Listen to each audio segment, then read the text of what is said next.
clap one more time for the hilarious Mary Budd, everybody.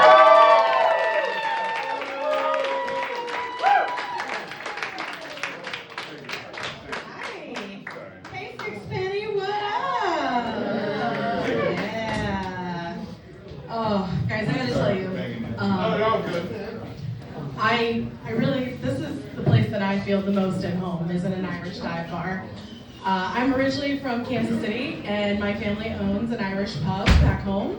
It's called Walsh's Corner Cocktails, because my dad would kill me if I didn't plug it. And I'm really gunning for favorite daughter, so every little bit helps. But I basically grew up in a dive bar. I did not know it for the longest time, but my sister and I were the weekend openers at that bar. Yeah, my dad would take us to the bar on Saturdays and Sundays, and he'd put us to work. He would clean the bathrooms. At that time, there was smoking in bars, so we would clean ashtrays, refill ketchups, mustards, scrub potatoes, all of it. But don't worry, this wasn't unpaid child labor. We were paid in quarters and cheeseburgers. And the quarters were so that we could play hours of pinball and golden tee until my mom picked us up. I did end up working at the bar when I turned 18. Not as fun as when I worked when I was younger.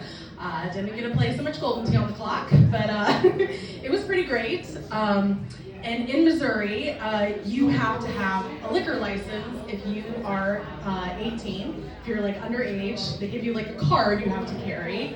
In case an inspector comes in or whatever. So the place you go is this building downtown in Kansas City. And from what I can tell, the only two licenses that they give out at this place are liquor licenses and dancer licenses. Yeah! It's just a room full of aspiring alcoholics and nurses. And I had to go with my mom because she had to sign some paperwork. And I was like, Mom, let's just get my dancer's license while I'm here. I mean, we're already here.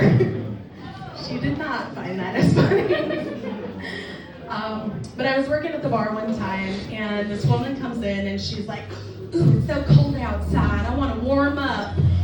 Can we get 2 slippery nipples? And I just said, no. And she was like, oh, are you out? And I said, no. Please don't make me say that to my father. There was another time where, when you're 18, you don't really know about mixed drinks. So it was kind of loud in the bar. I thought that I heard this person. Clearly I did not. I misheard them. I think what they ordered was a gin and tonic. But what I heard and what I said to my dad is they would like a Coke and Chronic. I'll never forget the look that my dad gave me, like, what did you just say to me? I also asked my dad if I could have my high school graduation party at the bar, and he said yes.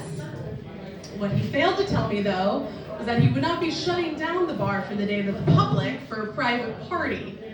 So I got to spend my high school graduation party with my family, my friends, and 11 of my closest regulars. It was just a disaster from the start. I was wearing a cute dress because it was my party. And I come in, my dad's like, why are you wearing a dress? You're working today. Thanks, Dad. Working my own party. And then I asked my mom to buy a cake. And of course, I told her the bakery to go to and the one not to go to. What do we think she chose? Yeah, that's right, the wrong one. So she asked them to write on the cake, remember, Mary, the whole world is a stage. This is what the cake actually said. Remember, not remember, remember. Remember, Mary, the whole, spelled H-O-L-E, is a stage. Remember, Mary, the whole is a stage. It wasn't bad enough that I had all of my BFFs, aka the regulars, coming up to me being like, happy birthday, Maggie.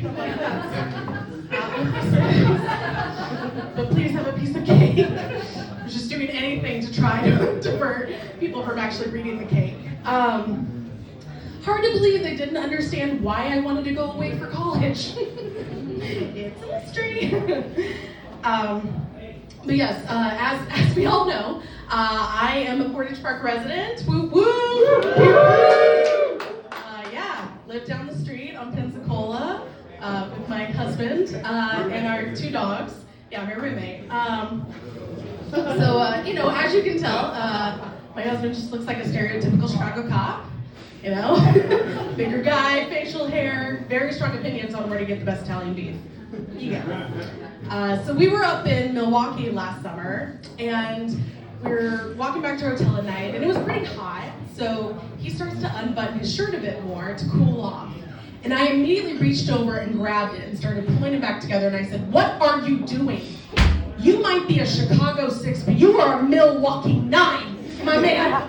Okay? I need you to put that away.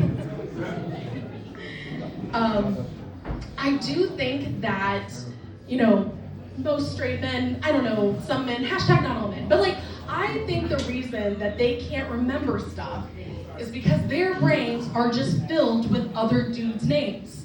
So they can just rattle off some sports statistic at some point, the important things. So I decided to test this theory the other night, and I just want to preface this by saying, my husband grew up in Chicago in the 90s. And I was like, "Hey babe, who do you think was the best player on the Warriors in the 1970s? And without hesitation, he goes Rick Barry. But you know what? You can make a case for Nate Thurmond. But he only played for the Warriors for 4 years in the 70s. Oh, and then actually he went to the Bulls. And you know what? He's more of a rebound defense guy, so it's cool. And our anniversary is great. Yes, I am married to a straight white man because I don't know if you guys know this, but that's where they keep the money at. I mean, love. I am learning more about sports than I ever really wanted to or thought I would. And I have made some fun observations. So I do think one of the cutest things about the NBA is that they give each other little nicknames. They're like, "What's your name? Isaiah Stewart? I'm gonna call you Beef Stew." Or honestly, I think that hockey players have to have some mommy issues because the penalty box is the most mom-coded thing ever. You sit there and you think about what you did. And I do have to say, I think the most adorable thing that can happen in football is a false start. "Aw, buddy, did you just get too excited?" It's okay. It's gonna cost us 5 yards, but it's not like we lost it down or anything. You just shake it off. I do think that chivalry is dead, though. I was coming home from a show the other night, and I texted my husband, and I was like, "Hey babe, I'm on my way home," and he's like, "Yeah, I know, I get the notifications." I forgot I set that up for him to make sure that I was safe, And then he says, "Well, I'm about to get in the shower." I'm like, "You can't wait 10 minutes? And I was like, "Well, I hope I don't get kidnapped while you're in the shower." And he just replied, "Samesies."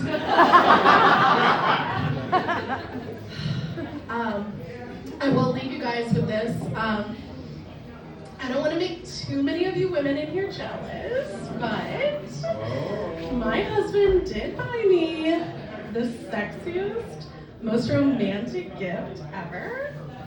He got me an electric, cordless DeWalt lawnmower. Yeah. And before you even ask, he did give me the matching weed whacker.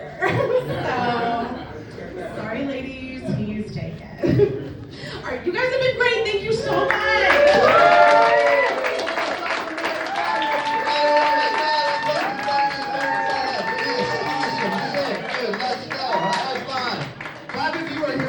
Mary Bud.